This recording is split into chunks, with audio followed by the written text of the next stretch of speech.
Divizioni për menaxhim të dhonave të inkurimit, do të thonë, çu thatë, është divizion që menaxhon me gjitha dhonat e Departamentit për Shtetësia e Azilit, të gjitha divizioneve, qendrave, akomoduese dhe të tjera.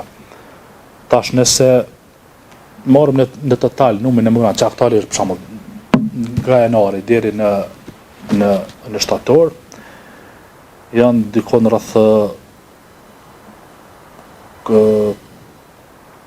13.000, më shumë se 13.000 migrantë, të rregullt dhe të parregullt. Nëse kthyer nga aspekti gjinor, do të thonë ty në mbi 13.000 janë mbi 7.500 janë meshkuj, ndërsa mbi 5.000 janë të gjinisë femërore, në total numri.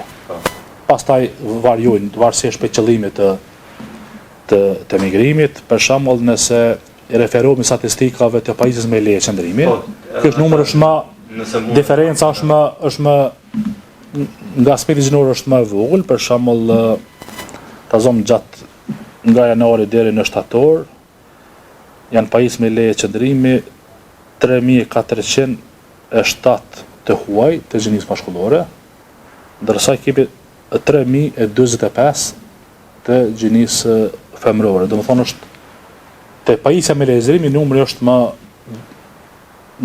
si më thonë, më i balancuar nëse kemi parasysh aspektin gjinor. Kështu që janë si barabar.